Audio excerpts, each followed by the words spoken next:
Well, as Jamie mentioned, I'm today's moderator. I'm with the Ticket Program Manager, and I'm pleased to welcome back to our WISE webinar, Ray Cebula. Ray received his law degree from the University of New Hampshire's Franklin Pierce School of Law. He spent 23 years providing legal services to individuals with disabilities in their interactions with Social Security, and then became part of Cornell University's Work Incentive Support Center. In 2005, Ray then joined the staff of Cornell's K. Lisa Yang and Hockey Tan Institute on Employment and Disability in their School of Industrial and Labor Relations. Today, Ray serves as the program director of YTI Online. That's Cornell's Work Incentives Practitioner Credentialing Program. And importantly for today, Ray is our guest presenter. We welcome him to today's webinar. And remember, keep the Q&A pod active, and we'll be back with Ray in a little bit. But for now, I'm going to turn it over to you, Ray.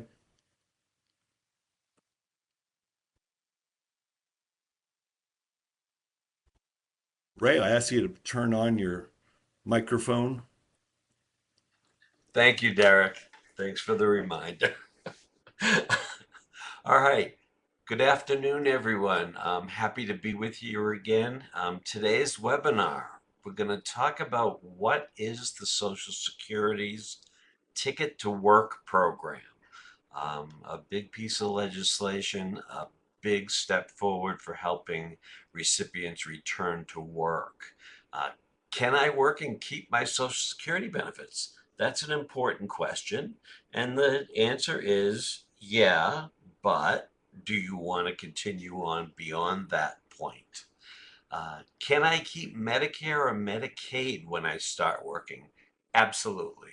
Absolutely, for a very long time. And who can help me achieve my work goal?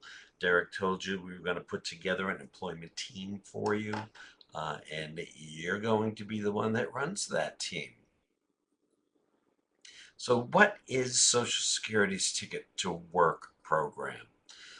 The first thing we need to talk about are the two different benefits that Social Security administers. The first one is the Social Security Disability Insurance Program. We sometimes call that SSI or maybe Title II. This is just what it says. It's an insurance program. As you work and pay FICA taxes, you're buying insurance. At a point, depending upon your age, you will become insured, and you're insured for both Social Security disability and retirement. So this is a great program that you're getting involved in when you're working and paying taxes. For the disability program, we have to make a distinction here. Insurance programs are based upon your work history, and there are no resource levels. Insurance, that's what this is. On the SSI side, supplemental security income, generally called SSI, we're looking at a needs-based program.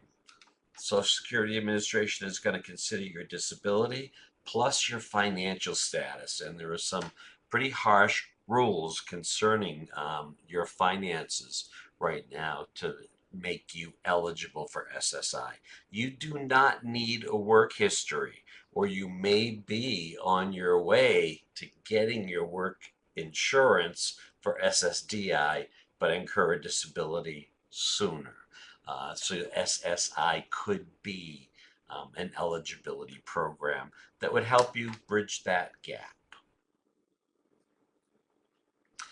What is the Ticket to Work program? The Ticket to Work program is part of the Ticket to Work Act. It's been around since December 17th of 1999 when it was signed by President Clinton. So it's been around with us for a long time. This is a free and voluntary Social Security program. Remember that, free and voluntary.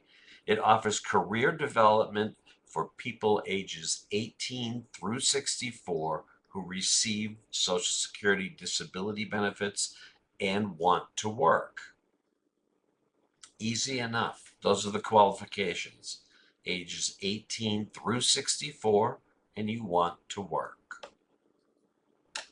Are you eligible, or you are eligible for the Ticket to Work program if you are aged 18 through 64. Now that 18 has a catch because you also have to, if you were on SSI as a child, you also have to satisfy an age 18 redetermination to make sure that you're a disabled adult. Okay. And you must receive Social Security Disability Insurance and or SSI, Supplemental Security Income. If you meet those qualifications, you're in. The Ticket to Work program can help connect you with free employment services to help you decide if work, including self-employment, is right for you. You know, lots of us want to return to work. Lots of us want to get back into earning income. Is it the right time? You know, is it the right moment for you? You know, part of your employment team can help you make that decision. How to prepare for work. You know, work preparation is going to take a bit. Not only are you going to have to personally get adjusted to going to work and getting ready for that, but do you need to secure an updated credential, to go back into the same work that you want to? Or do you need a bit of education to get you into a job that requires more education than the job that you had? How about finding a paid work opportunity? This is a great thing. And I always look at transition age youth for this one. A paid work opportunity is a great chance to check out a job, to see if you like it, to learn what your capacity for work is. Is that capacity 20 hours? Is it 30 hours? Is it 40 hours? And it truly is a wonderful thing. Paid work expenses can give you lots of different experiences so that you're testing the waters. What do I want to do? That's the important question for you. What do you want to do? And succeed at work. Yeah, many programs that are offered by agencies in the country get you a job. But we're going to take it a little bit more than that. We're going to stick with you to make sure you're able to succeed at work. And we'll be there as long as you think you need us. You can learn more at What is Social Security's Ticket to Work and a self-guided tutorial in the web links pod. Now, the Ticket to Work helpline, Derek made mention of this. The Ticket to Work helpline offers a toll-free helpline to answer your questions and support you on your journey to financial independence. No catch here. If you have a question, call the helpline. They will respond to it. No obligation. This is a great place to find out what's out there, who's there to help. You can call that Ticket to Work helpline Monday through Friday, 8 a.m. to 8 p.m. Eastern. So if we turn that into Pacific, it's going to get you to 5 o'clock, 5 p.m. That line is 1-866-968-7842. And for TTY users, 1-866-833-2967. Now, getting into the meat of this, can I work and keep my Social Security benefits? Well, you can, and I said that earlier, but the goal of financial independence means more than working and keeping benefits. Now, it's all going to depend upon you, how your disability is impacting your ability to work. What kind of capacity to work do you have? But we hope you can work to financial independence. That's our goal for you. But if you can't, if you're working at your maximum capacity, we have a success story in the making. Social Security has many safety nets, like work incentives, to help you try working before your SSDI, Social Security Disability Insurance, or SSI, Supplemental Security Income, ends because you are working and earning. This includes the Ticket to Work program, as well as the Social Security work incentives. Now, when you start working, work incentives are going to happen. We need to pay attention to them. We need to help you prepare for the changes that may be happening. The Ticket to Work program provides you with an overlay. Do you need a little bit of extra service, getting your resume ready, doing interview practice, having somebody help you with your job search? You can use one, either, or both. Yeah, they make a great overlap when you're using them together. So, what are work incentives? Work incentives are really wonderful things when you think about what's going on here. Um, they're programs and rules that help beneficiaries enter, re-enter, or continue employment by protecting their eligibility for benefits payments and or health care coverage until they're able to replace SSDI or SSI payments with earnings from employment or self-employment according to Social Security's rules. Now, that last little phrase, according to Social Security's rules, is very important because we all think of what's going on and how we want to return to work and what our goals are. But remember, Social Security has rules and we have to abide by those rules during this process. Whether you're looking for a job for the first time or returning to work after an injury or illness, work incentives can help you through the transition to work and towards financial independence. Now, we talked about that a little bit and what financial independence means and working your way towards that. These work incentives are such that you can actually create a situation where your benefits may drop a little bit, and then we're going to work a little bit more. And if you're not comfortable taking that next step, we might be able to get another work incentive to help you drag that out a little bit more until you're ready to take that final step towards financial independence. Who can use work incentives? They're available to all Social Security disability beneficiaries, whether you receive SSDI, SSI, or both. However, some of these work incentives belong to one program or the other. So knowing what benefit you receive is going to be very important. So that's your first step when you're considering work. Figure out which of these benefits do you have. And two examples of work incentives are the trial work period for SSDI, 9 months. You can use those over a 5-year period, but if you use them in a row, you can earn as much as you want, and still get your benefits in your health care during that period. This is really a time to test your work, which jobs you want, how much money you can make, how much can you work. And then impairment related work expenses. This is used in both SSDI and SSI. We use them a little differently, but they're both the same thing.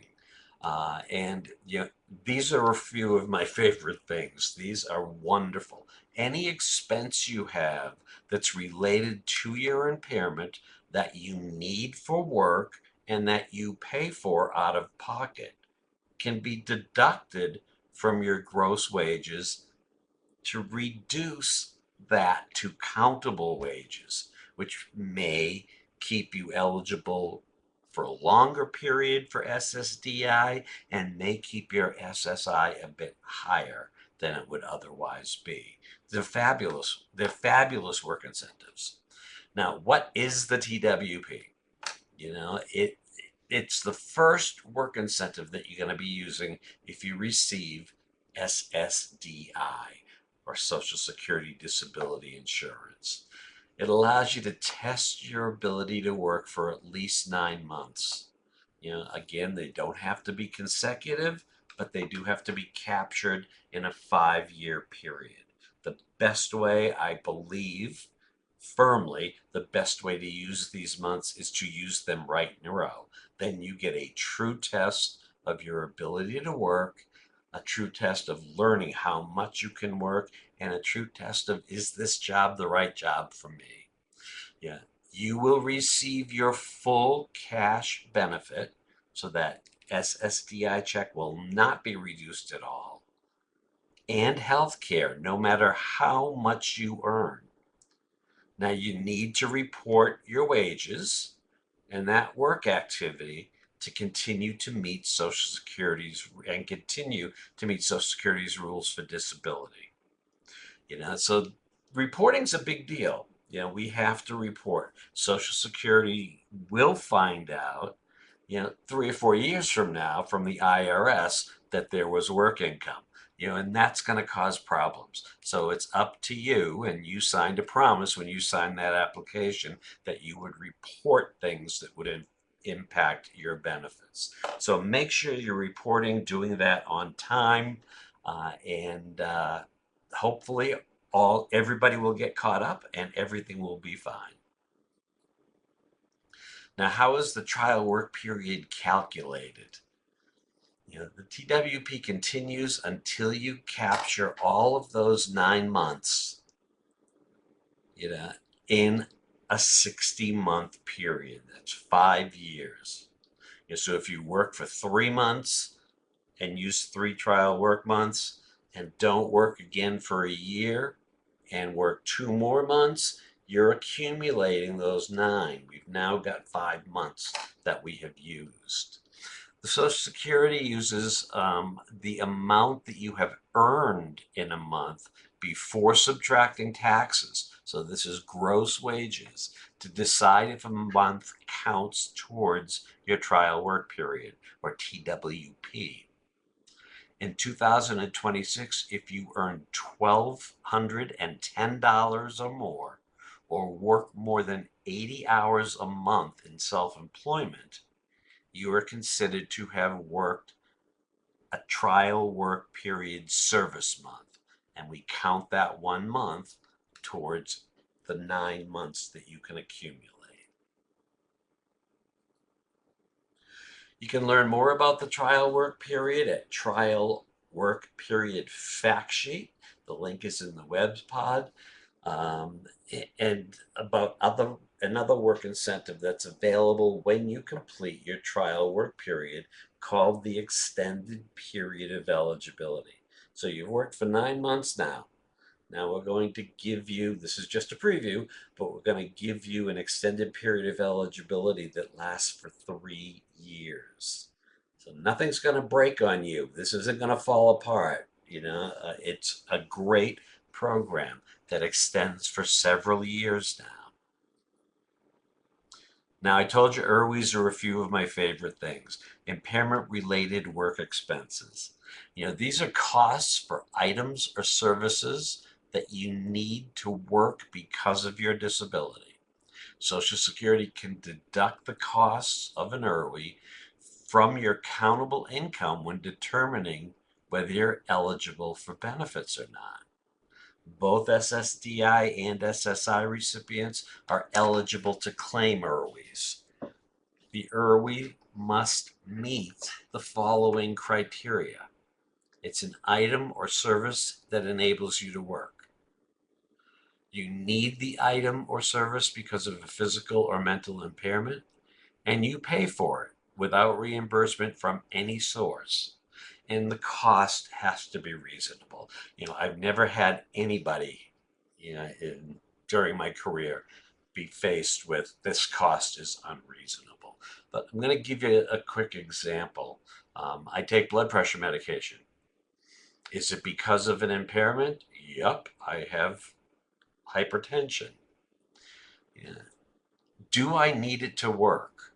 I absolutely need it to work. Do I pay for it? I have insurance. Yeah, but I do pay the copay. So that $3 copay that I pay is a $3 deduction from my income. And I'm using a small amount there because that's all it might take. So think about what you're doing. Think about what kind of services you have. Even though you need them for everyday life, you need them to work. Yeah, and just think about what types of IRWs you may have. And you can also look at that web link pod for impairment related work expense. Here are some more examples for IRWs. They're almost limitless. Prostheses, sometimes called an artificial limb, modifications to your vehicle related to your disability that will allow you to commute to and from work, and expenses paid for a guide dog or service animal that help you work. Now, I don't know if any of you have pets. I have 3 pups floating around the house. They're expensive. They have to eat. They had training. They have to be licensed. They have to go to the vets and lots of other expenses. So it's not just the pup. It's not just the collar. It's all of the equipment and taking care of that animal that you could use as an impairment related work expense. All right, Derek, that brings us to our first Q&A. This is Derek speaking. This Thanks, is Derek Ray. speaking. Thanks, Ray. We appreciate We appreciate covering such detail. I have our first question here. Thanks everyone for sending in your questions. We have quite a few of them, as we also have quite a few attending today. We appreciate your time. There are several questions. I got to bundle them into one. Why does it matter if I'm receiving SSDI or SSI? Like, some people aren't sure, and so they're trying to figure out what applies to them. Other people know what they have, but they're not sure, again, maybe what applies. Can you just describe that a little bit more, Ray? Sure, Derek. It's a very good question. The easiest thing is to look at the work incentives. Yeah, if I were to talk to you, if we decided that you were receiving Social Security disability insurance, I would begin my discussion with telling you what a trial work period was. And we talked about that. Then I would talk about the extended period of eligibility. Then I might talk about expedited reinstatement. Now, if it turns out that you're on SSI, everything I told you is wrong because those are just work incentives for SSDI. And the same with SSI.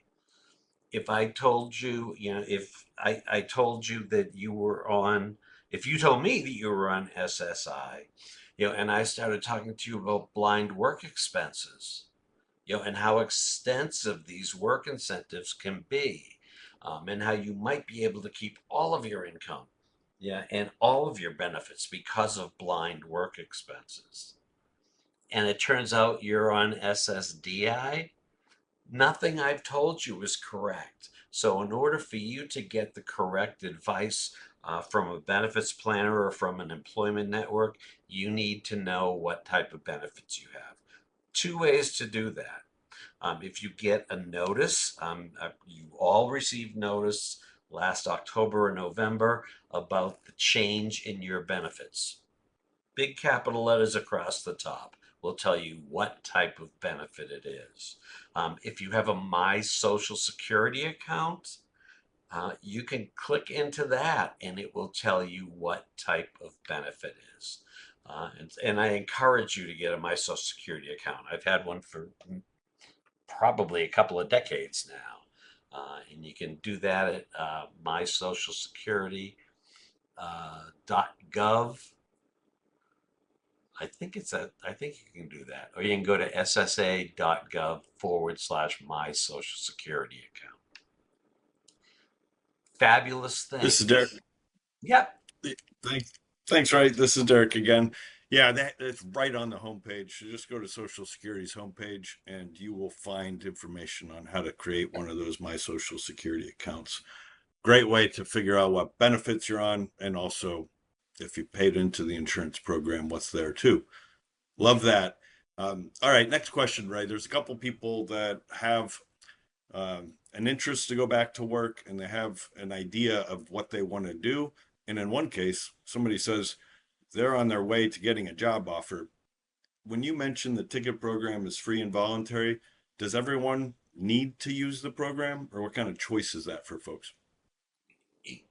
It's a choice. It's one way to do it. You do not need to use your ticket to work, but you have to consider whether or not you need that type of service. The employment networks, who are there to talk to you about whether it's time to go to work. If you have a job offer, they could provide you with benefits planning so that you will know when your earnings will affect your benefits, so that you will be able, to maybe you'll need a reasonable accommodation.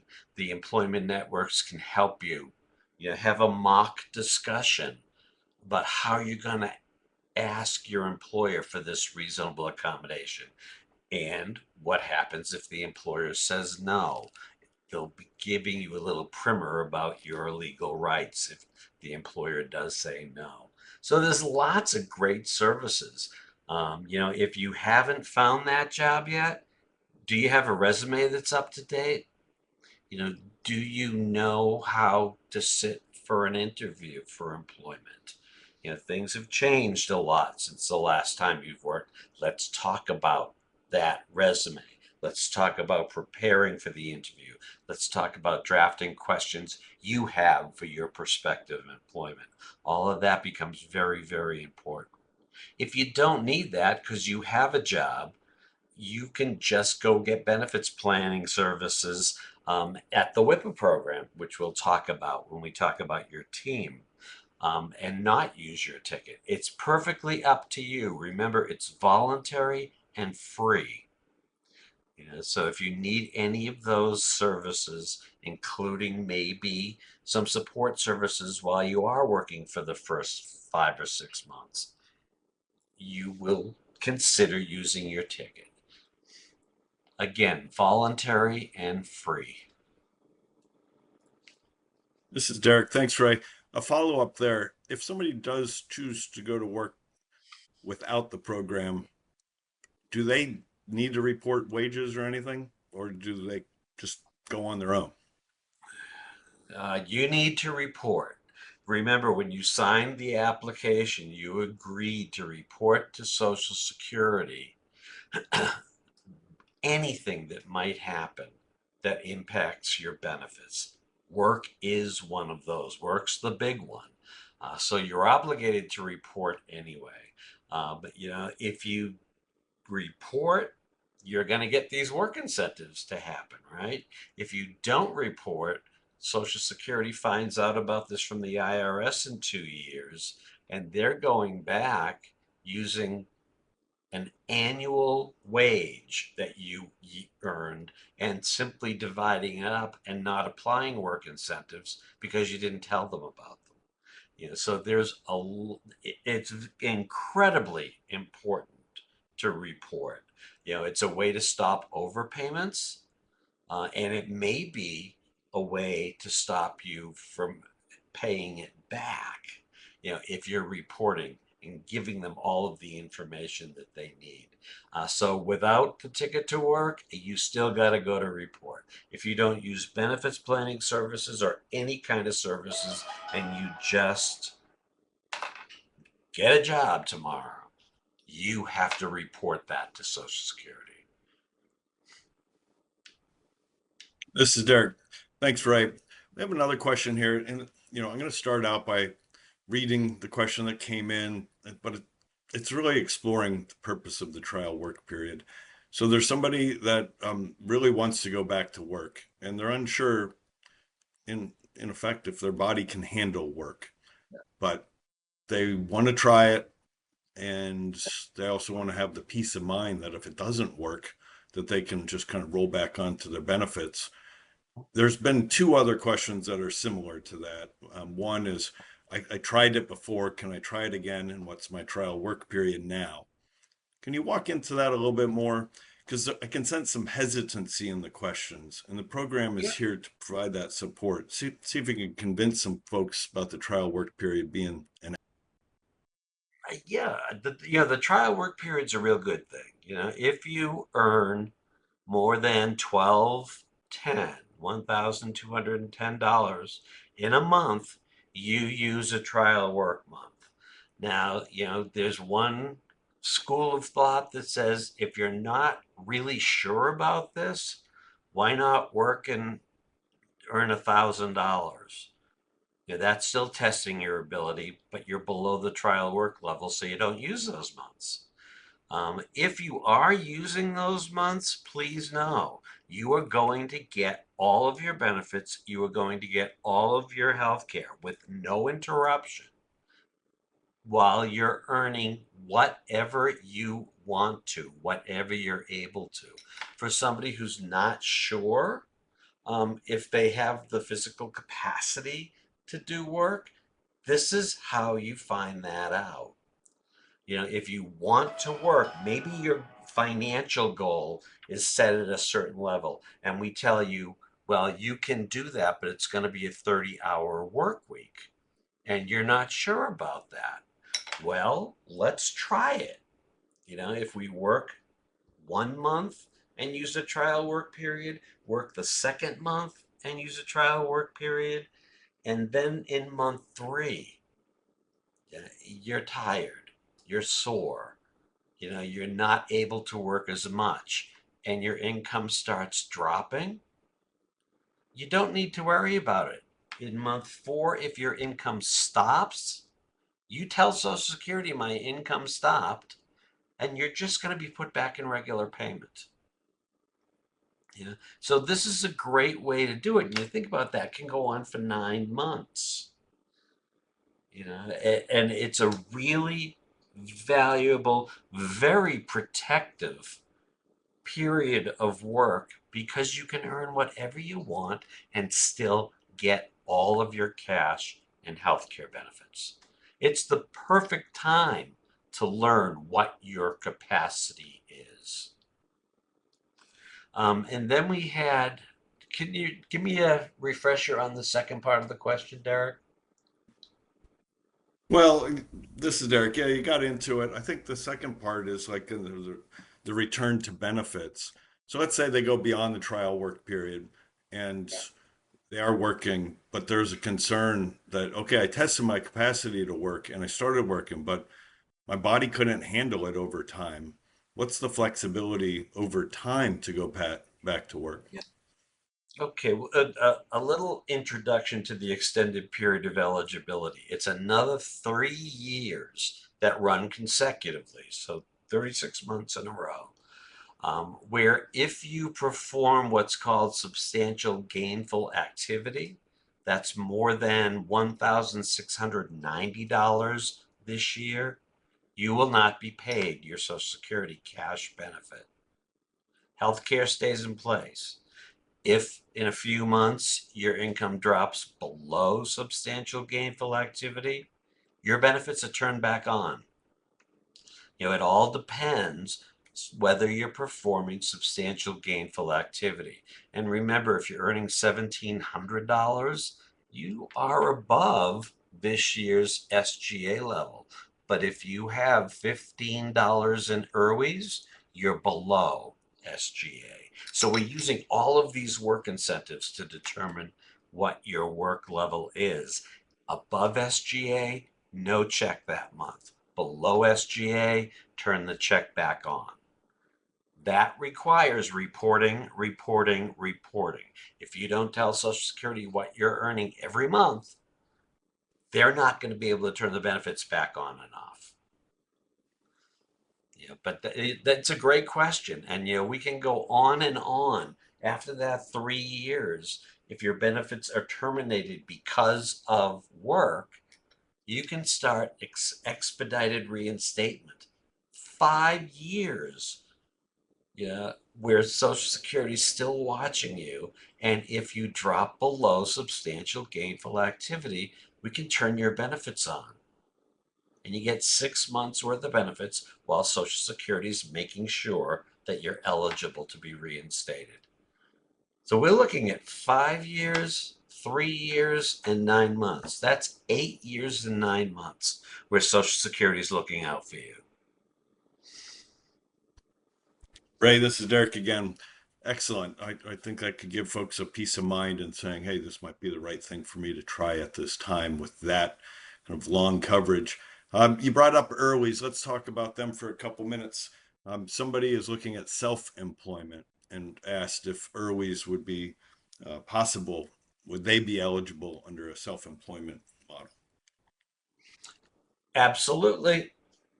IRWIs do have a place. Now, self-employment is a very involved, very intense record-keeping process as well. Now, if you have an IRWI that is deducted as a business expense for tax purposes, you can't claim the IRWI against your Social Security. So there's a choice to be made. Most often, people will take the IRWI as a business expense, but you might have an IRWI that you have. We're going to take what you bring in, what your business brings in. We're going to determine what your expenses were to bring you down to net earnings from self-employment, and then we would apply whatever IRWIs remain. So you're going to get the same work incentives. They're just going to be tweaked a little bit because self-employment is a very, very unique situation. Let's put it that way. Every case is very, very different. This is Derek. Thanks, Ray. And one follow up here on IRWI too. Just can you repeat eligibility for that? We got about a Sure. minute, and then we got back to your presentation. But I just want there's a couple folks that are saying they're a little confused about it. Okay. Is the item or service that you use related to a disability? That Social Security knows about. That's the first one. Two, do you need that item or service to work? If the answer is yes, do you pay for the expense out of pocket? Yeah, remember that service animal. We had a pup there. Do I need that pup because of my disability? Absolutely. Do I need it to work? Yes. If it's a service animal that has to come to work, or even a service animal that stays home, you need that to work, to continue to be able to work. Do you pay for it? Well, you pay for the vet's visit, I'm sure. You pay for the dog food, I'm sure, and you paid for their license. So that is what an IRWI needs to be. Remember, in the prescription drugs, if Medicaid is picking up your prescription drugs, it's not an IRWI because you didn't pay the cost.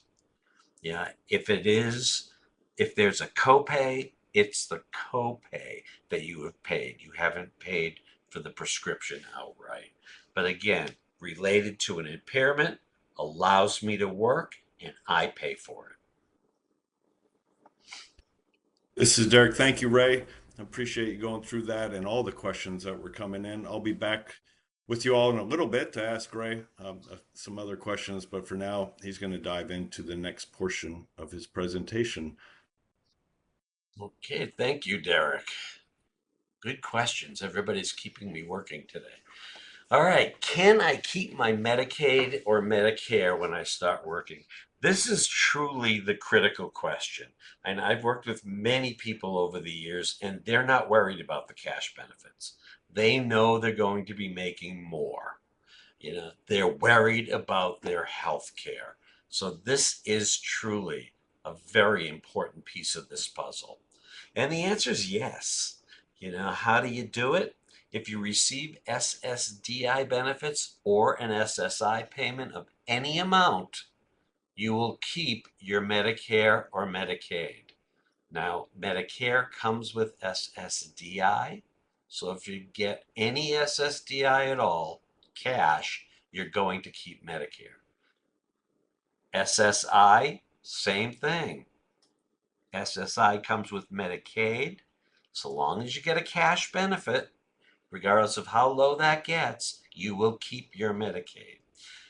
If your benefits payment stops because of your earnings, you can remain medically disabled. Remember, in this situation, it's a very unique situation. You're not losing your benefits because you're no longer disabled. You remain disabled according to Social Security. You're losing your benefits because of work. That puts you in this special category for special treatment. So even if you lose your cash benefits, we're going to tell you how you can keep your benefits, both Medicare and Medicaid. We've got lots of work incentives to help with this, and the buy-in programs that are available, I think in 46 states now. Um, we can keep your benefits in place for a very, very, very long time. Look at Medicare and Medicaid employment supports in the web links pod if you want to get some more information beyond what we're going to talk about. So work incentives help. That's the first step. For Medicaid, Medicaid while working. What happens is that after you've earned enough money, and it's a bit over $2,000 a month, to lose all of your SSI benefits, you fall into this special category called 1619B. Fabulous category, because what it allows you to do is to continue as an SSI recipient who receives zero cash but is eligible for Medicaid. Every state has a different threshold. Yesterday, I was looking at a couple of states. One of them had a $53,000 threshold. So the person was able to work themselves to zero benefits and continue to earn income up to $53,000 before we had to think about trying to fix anything. What happens if you go over $53,000? If you're in one of those states that has a Medicaid buy-in, you can then purchase Medicaid. Now, don't let that scare you. It's on a sliding fee scale. The premiums are really, really reasonable. So you'll be paying a small premium every month to keep your Medicaid intact.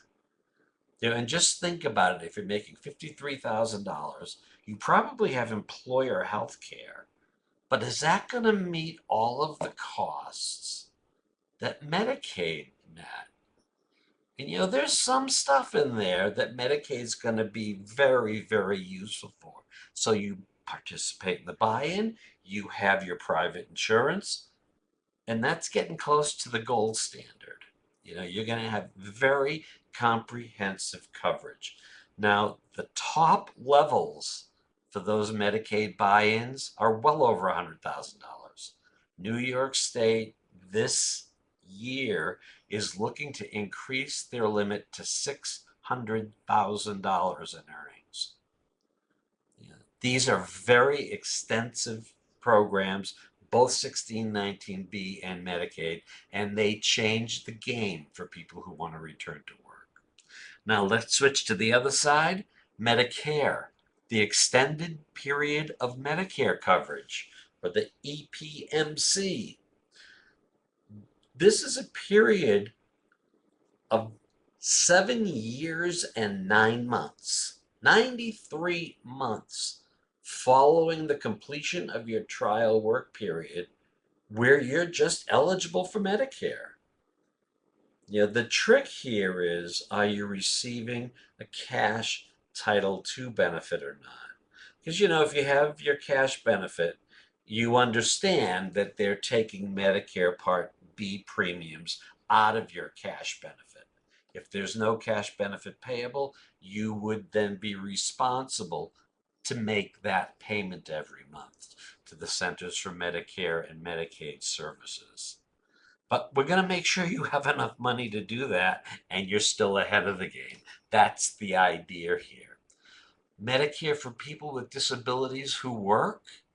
This is known as premium HI, even if you're beyond that 93 months of coverage.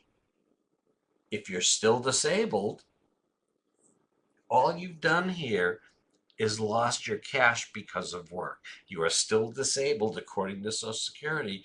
You can buy into the Medicare program. Yeah, and we have to look at all of that. We have to look at what your state is. How much is this going to cost to buy in? Are you eligible for the Medicaid buy-in in your state? Yeah, as a disabled worker who used to receive Title II benefits. New York is one of those states that just says you have to be disabled. It doesn't matter whether you have a Social Security benefit or not. So we can look at all of that and keep your health care, keep it all in place. And always considering that as your wages get higher, that employer plan might be able to pick up some of it. Medicaid might pick up the rest. Or if you have all three, employer plan, Medicare, Medicaid. Yeah, and we will plan that with you and give you your options. Very, very important. And I talked about 1619. Now, what are the requirements? You must have been eligible for an SSI payment for at least 1 month. That's easy enough. Continue to meet the definition of disability. Social Security does those continuing disability reviews to make sure you still meet the disability standard. And provided you do, everything's good, still meet all of the non-disability requirements for the SSI program. That's the one bummer in 1619B. You still have to keep your resources very low. If you have unearned income, that cannot exhaust your cash benefits because that's not because of work. So we're going to watch that for you and see what's going on and provide you with some side tips. What can you do with some money if you want to save it? We can help you with that too.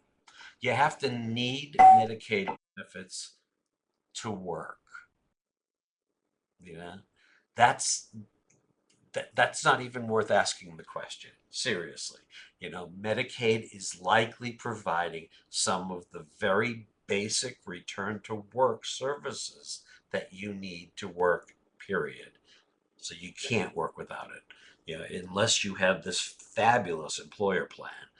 But employer plans don't necessarily keep services that somebody with a disability needs in place. And you have gross earnings that are below your state's threshold. We talked about that. They're all different. And you can see where your state sits with 1619B by looking at ssa.gov/disability research /wi/1619b.htm. And it's going to be a 1619B link in your web pod as well. That was, that when 1619B happened, I just screamed hallelujah. Hallelujah.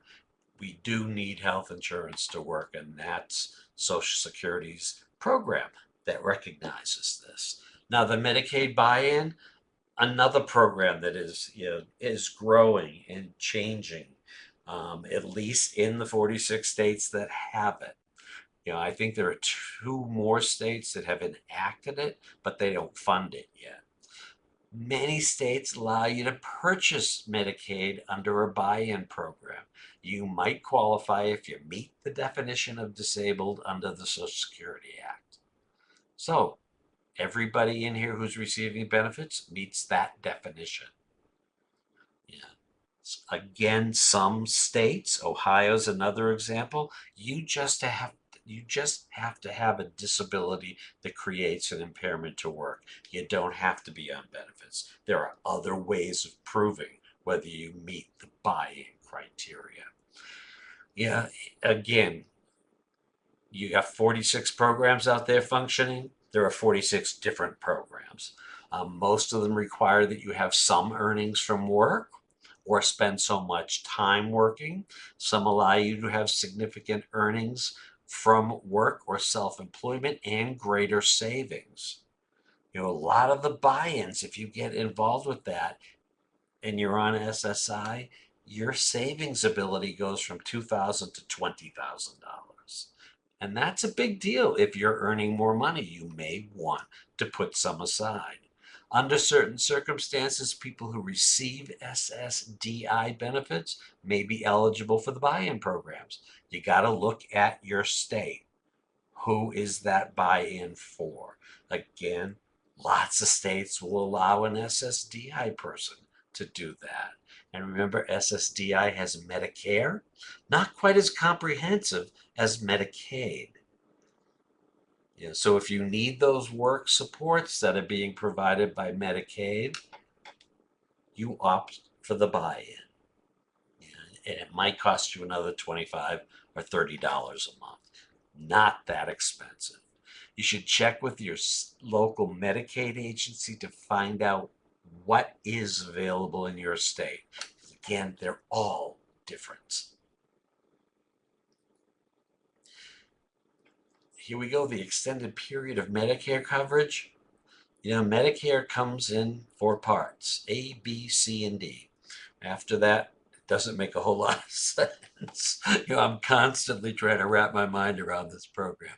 Most SSDI beneficiaries whose benefits stop due to work will continue to receive Medicare for at least 93 months after the end of their trial work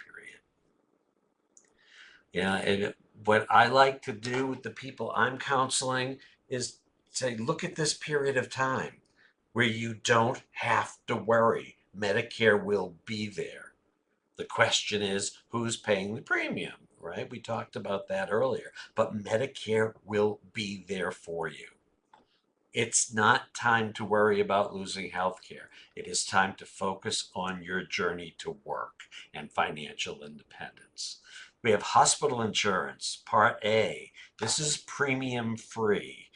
It's funded by FICA taxes.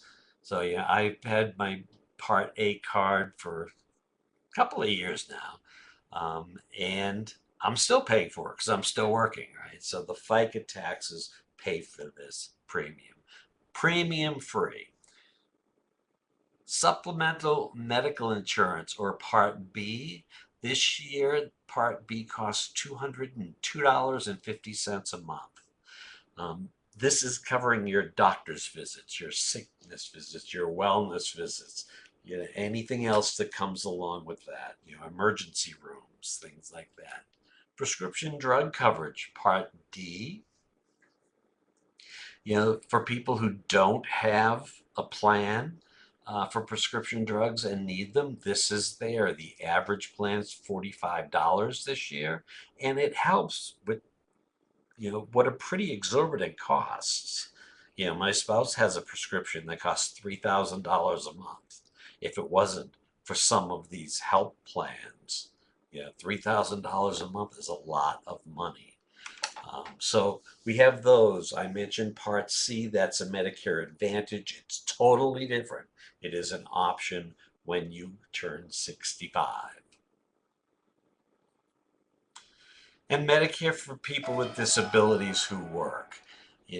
This is going to cover people who are not yet age 65. And continue to have a disabling impairment, and Medicare stopped because of earnings. Notice that again, earnings from work. This is a work incentive. And when that happens after your extended period of Medicare coverage ends, you can buy into this program. Now, we don't have a lot of experience with this because by this time, you have worked for so long, you're usually covered by an employer plan, and maybe you have the Medicaid buy-in to pick up some of the copays that plan won't cover. So we don't. And at age 65, you're no longer disabled. You are aged. And that means your qualifications are different. We recognize you still have a disability, but since you're 65, different rules apply. Yeah. That is there as a safety net. I can't tell you it's cheap. It all depends upon how many work credits. Remember, we talked about earning money to become insured for Title II, how many work credits you have in your bank. Again, a great way to watch for that also is a My Social Security account. So if you have Medicare questions, for more information, please contact medicare.gov. They have a very helpful helpline. You can talk or chat with a live person 24 hours a day, 7 days a week. That number is 1-800-Medicare or 1-800-633-4227. Or for TTY users, 1-877-486-2048. All right, Derek, we're back to session 2. This is Derek again. Thank you, Ray. That's some detailed information and sometimes can be technical. We appreciate your descriptions and helping us all understand it better. We do have some questions on Medicaid and Medicare. The first one we have, if my earnings go up and down, how will that affect whether I keep my Medicare or Medicaid? That's a very good question. Actually, during 1619B, where you have to earn enough to cash out. Remember, you lose all of your SSI cash benefits because of work. If your income goes down, we just do the math again, and there's a potential you'll be eligible for some SSI again. So there's nothing happening to your Medicaid. You're keeping it because of 1619B. If you lose some income, you're keeping it because you're an SSI recipient, a cash recipient again. It's Social Security who's putting you in different categories, but your receipt of Medicaid should be not interrupted at all. Now, on the other side, SSDI and Medicare, the question is, are you receiving a cash benefit? Because we talked about substantial gainful activity. If you're below substantial gainful activity, you get your check. If you're above, you don't. You're living on your earnings. So as your income crosses that SGA line and goes below, we tell Social Security, and they're turning your benefits on and off. Now, with Medicare, because when you receive a check, Social Security pays that Part B premium, potentially the Part D premium as well. They take that out of your benefits check. So now, if you're above SGA, you don't have a benefits check. You are then responsible to pay the premiums for Parts B and D. And the easiest way to lose healthcare is to not pay those premiums. So we need to be in touch with Social Security all the time, particularly if you're fluctuating every month. If you should be in touch with Medicare as well to let them know that you're going to be paying the premium. They will eventually bill you, but I think keeping things current all the way through is a better place for you to be. So it depends on what benefit you're receiving. and depends, it's a little bit easier on the SSI side, but it's who's paying that premium for Part B and the premium for Part D if you have that. Thanks, Ray. This is Derek. Another question on the health insurance arena here. If the goal is achieved and somebody is offered employer health insurance, does receiving that change anything about keeping Medicare, Medicaid while working? Well, a lot changes because now you have a choice. You can, if you meet with a health insurance counselor, and they have those people out there who know these plans upward and downward. So if you meet with somebody and they tell you, oh, it appears that your employer paid health care will meet all of your medical needs, then you might not need Medicare and Medicaid. And you could drop out of those programs without any penalty because you have good employer plans. If you want to keep your employer plan and Medicaid, I think that's a great partnership because employer pays first, and then we have Medicaid picking up all of the non-covered services as well as prescription drugs. Um, do you need Medicare, Medicaid, and a private insurance plan? I think that's overkill. Because your private plan's paying for your hospital stays, it's paying for your doctor's visits, so it's doing the same thing that Medicare is doing. So that should be a rare event. There may be some particulars for an individual, given their circumstances, where it might pay to keep all of it. But you have a choice. That's the wonderful thing about it now. Thank you, Ray. And we have a follow-up question that came in from our earlier discussion.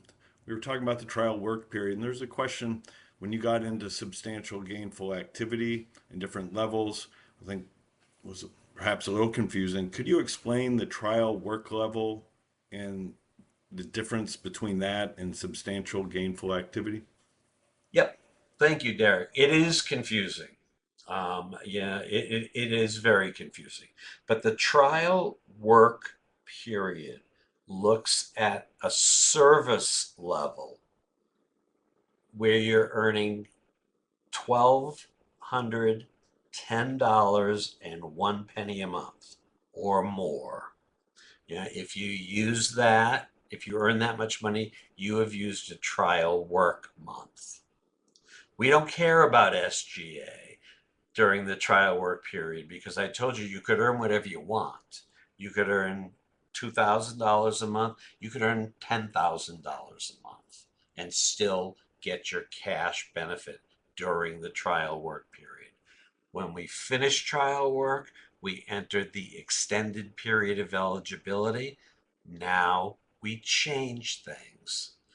Now we're looking at substantial gainful activity or SGA. That level is defined by earnings more than $1,690 a month, $1,690.01. So that's what we're looking at. Now, in the SSDI side, it's an all or nothing program. If you earn above 1690, you're not going to get your benefit. If you earn 1690 or below, you will get your benefit. So two different things we're looking at. We talked about work incentives as well. You don't use work incentives during your trial work period. You don't need them. You can earn as much as you want. When we look at the extended period of eligibility and we're considering SGA, we're going to take your gross wage pre-taxes of $1,800. That looks like it's over 1690, right? But we're going to take those IRWs. We have some other work incentives we can deduct, and your countable income is what we compare to that 1690 figure. not your gross. So all of these work incentives are working. Yeah, and in the appropriate situation, you still get your check, even though it looks like the cash you receive from employment is substantial gainful activity. So two very different periods. Trial work period, one set of rules, $1,210.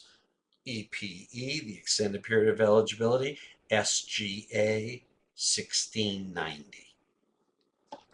I hope that helped clear it up. Thank you, Ray. This is Derek again. Appreciate that. And it's now time to go into your final section on who can help you. And just to check on time, you can look at that. You got about, say about 7 minutes. If you could do Oh, that for us, and then we'd have a okay. final short Q&A. We can do it. I'm sure we can do it. Thank you, Derek. Okay, who can help you do this? We talked about your work team. Eric talked about it. I did. Your employment team. The ticket to work service providers can help you achieve your goals. And like I said, voluntary and free. So why not, right? As you think about starting or returning to work, you may have questions and need support. Connecting with the ticket program service provider can help you develop achievable goals and determine the steps you need to take to find and maintain your employment. Ticket to Work service providers can also help you identify the type of job or career that you might enjoy and any transferable skills that you have. Lots of people think, well, I haven't been doing anything. I haven't been working. I don't have any skills.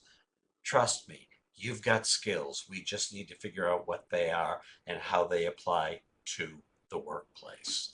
Now, the ticket program providers that you'll have access to, they're all different, but we've got the employment networks and we have state vocational rehabilitation agencies. They're both considered employment networks.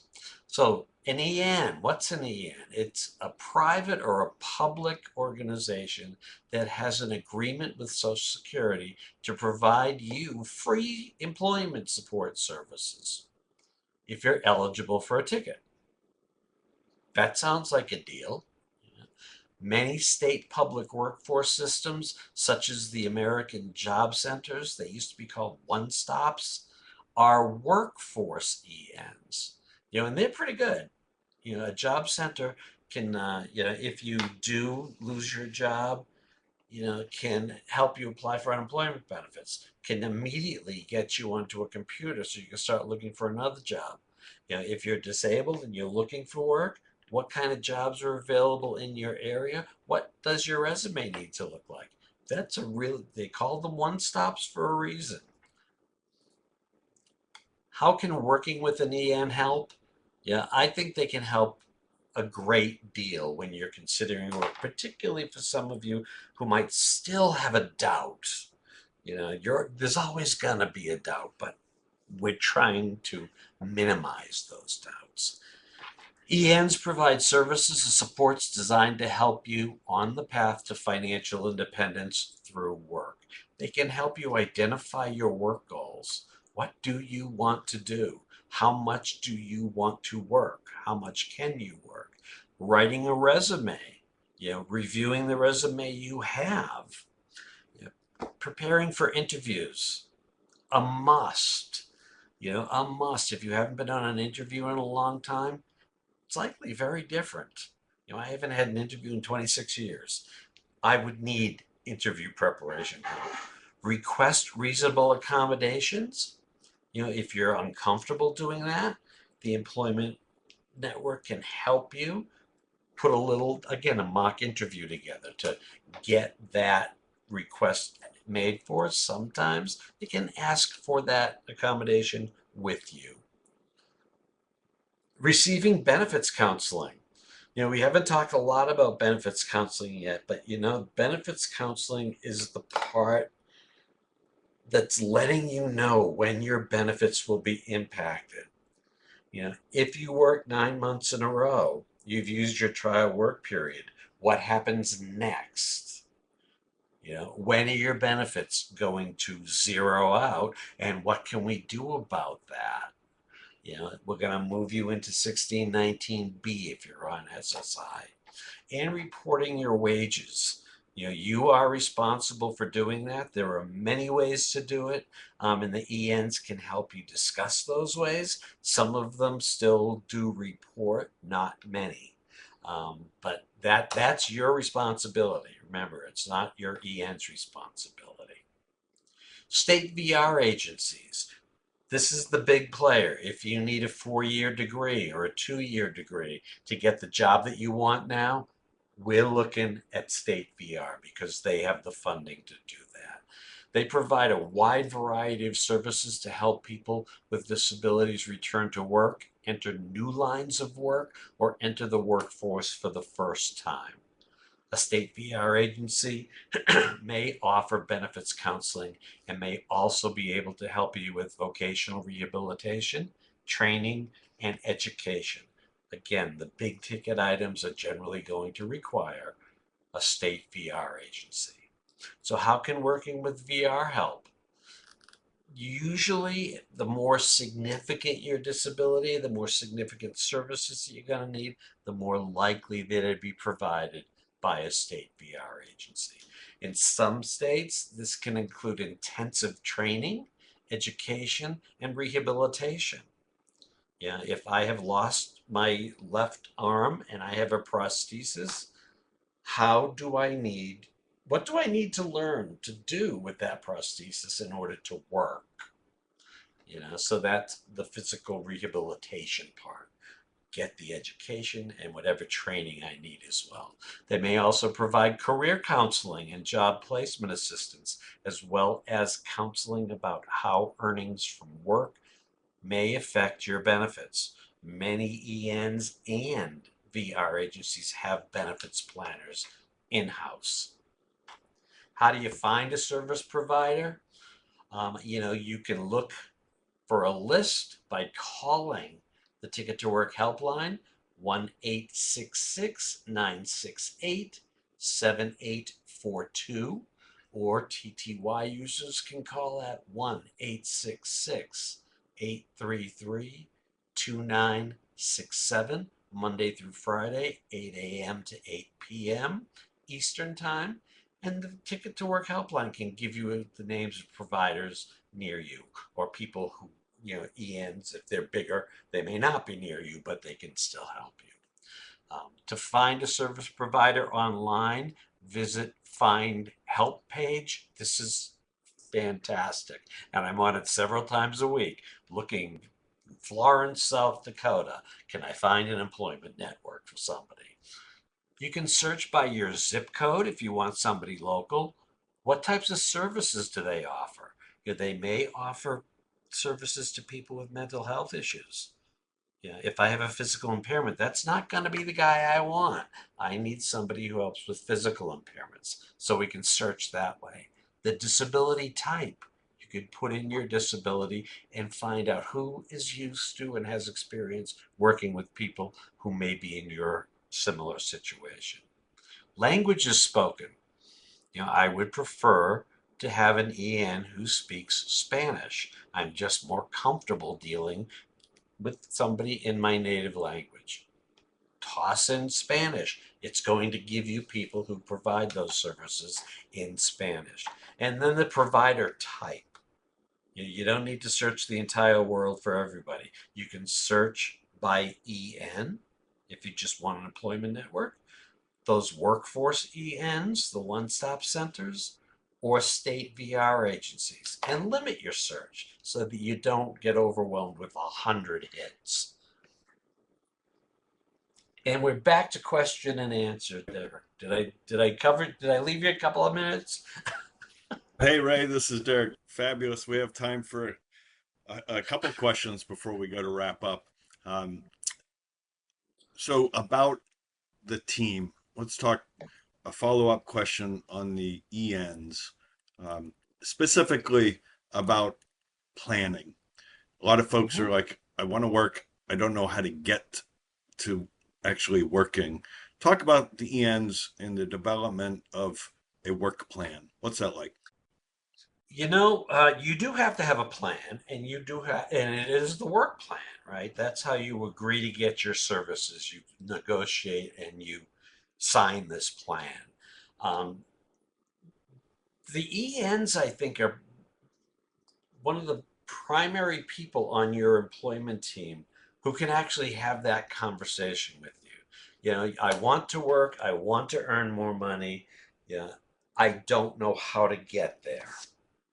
Yeah, that's the discussion. Yeah, is it your time to work? I want it to be now. Okay, then let's see how you get there. If we're looking for a job immediately, what kind of skills, those transferable skills do you have? If you need, maybe you were a plumber and your license is long gone and now you want to get that license back. Do you need more training? Is there a test you need to take, to get that license back? That's one of those steps to get you to work from where you are now. So they know about your neighborhood employment situations. So that if you get a local EN, if I find an EN in Santa Fe, they're going to know the jobs, what's available here. Who is hiring? Who are the best employers for people with disabilities? So there's a lot of information you need to get from where you are to work. And the ENs are really equipped to have that discussion with you and to figure out what steps you need to take before you can actually open the door and enter your workplace. This is Derek. Thank you, Ray. Let's dig into that a little bit further. You started talking about the ENs, they know the employers. Talk specifically, can an EN help a beneficiary of Social Security find a job? Specifically, yes, that is one of the steps that you could be in your plan. I've been in Santa Fe now for 7 years. Do I know everything about the employment market? No. I would want some help from an employment network to let me know what's out there. Do I want to be self-employed? What does the city and the state require of me to become self-employed? The employers, if I get a smaller EN in the Santa Fe area, they may know the businesses as well. It's not like they're going to talk to you and say, well, apply for a job at Walmart. Well, that might not be the right spot for you to fit in. Is there a private, concern that you might work for? You want to be a receptionist in a medical office. Well, there are lots of doctors here. Depends on what type of doctor you might want. Do you want to work in a hospital setting? We've got a hospital here. Do you want to work in an emergency room setting? One of those urgent care places. So the ENs will know where those places are. What are the two hospitals in Santa Fe? Where are all the urgent cares? Do you want to be close to your house, or are you willing to commute across town? Yeah, so that's what the EN's going to help you with on a local level. And just the fact that they've usually been working in Santa Fe for a very long time means they're going to have their pulse on the employment market. This is Derek. Well, Ray, thank you for that. We have to cut it off there so we can go to wrap up. I'll just mention to everybody that there are ENs that are local, ENs that are regional, and ENs that are national. And some of them do direct placement services locally. Some of them do job placement assistance locally or nationally. And that's really a selecting point. If it's something that's important to you, you can work in selecting the end that has the right service for you. And with that, Ray, we really appreciate you presenting today on how will work affect my Social Security disability benefits. It's excellent to have you with us as always. You're very welcome, Derek. It's been a pleasure. All right, now, as Ray mentioned, there's different ways to get started. I think it's important that you select one if you're thinking about it, and we encourage you to reach out. First, make sure that you're eligible. And like we said, be 18 through 64 years old and receiving SSDI or SSI due to a disability. With that eligibility in mind, you can use the Find Help tool on our Choose Work website to search for employment networks or vocational rehabilitation agencies. And you go to choosework.ssa.gov and you find that Find Help tool under that Find Help section. You can use the categories that Ray explained earlier to find the EN or other employment team agency of your choice there. Importantly, too, if you prefer, you can reach out to the Ticket to Work helpline. Those beneficiary support specialists, they're agents that are ready for you to call and ask those personal questions, and they'll help you in providing an employment network list too. You can call them at 1-866-968-7842 or via TTY at 1-866-833-2967. Important that you reach out to them to get that guidance. Now, how to connect, there's different ways to do so. You can visit us at the Choose Work contact page. One way that you'll find listed there is the Choose Work blog, or you can sign up for our email updates. We do encourage you to do that.